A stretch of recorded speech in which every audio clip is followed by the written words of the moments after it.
What's up, family? Welcome to Ask the Mods, where we challenge you to stop playing and start pushing.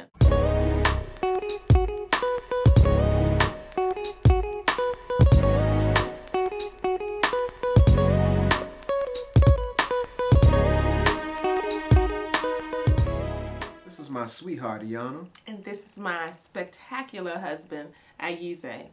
Alright, welcome to Ask the Ma'ats. Who are we? We be the Ma'ats. What do? We answer your questions, we give our opinions, we give advice, and we always keep it 100% real. Alright, y'all, we're going to get to the question today. This is about a young woman who stopped dating black men like 10 years ago.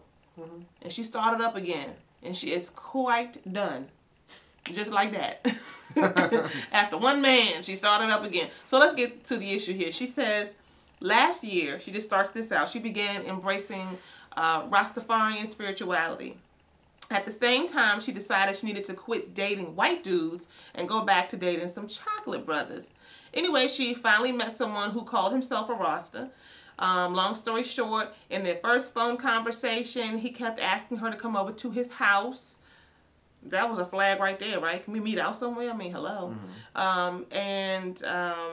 Let's see. She was feeling uncomfortable with the idea, but she chalked it up to, you know, the urgency in his voice, to the fact that they were both Rastafarian and, you know, were really wanting to get to know each other. She was so happy. She finally had found a black man made to order. Not only black, but Rasta just like her, right? Now, she's over his house. She's chilling on the couch. He says, "You want to go lay down in the bedroom?" She's like, "No." And she says every once in a while she looks up and he's looking at her funny. Next thing she know, he's taking his socks off.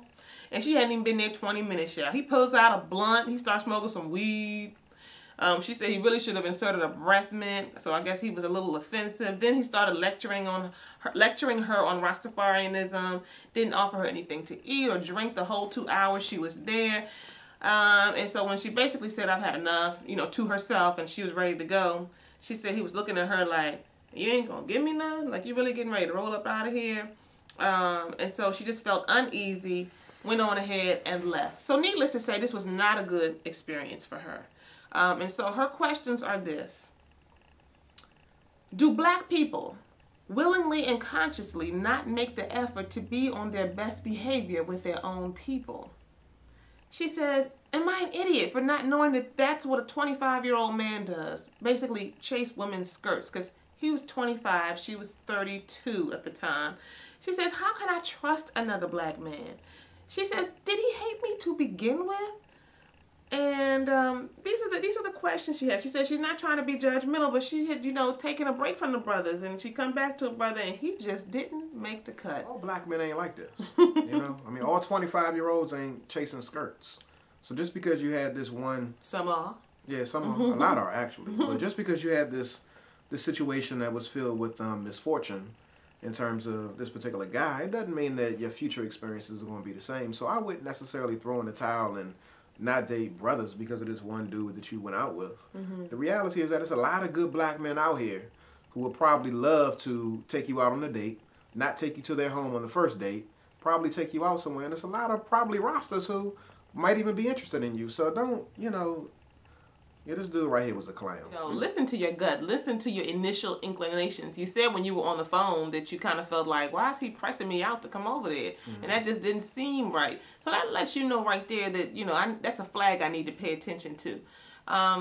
And you just have to look at the folks you're being attracted to. I say this over and over again, and I'm going to keep saying it. Who are you being attracted to, and who was attracted to you, and why is that? Because yes, there are a lot of brothers out here who ain't about nothing. But there's a whole lot of brothers out here who are about something. We create our reality. We create our circumstances. And so if you don't really understand that, we can talk about that on another post. But you are responsible in part for who you let into your life, who you let into your circle, and what you surround yourself with. And so the question comes back to you. Who and what are you allowing in your life, and why? We hope that this has been of help to you. Keep on pushing. Don't do away with the brothers. Don't do that. Stop playing. Start pushing.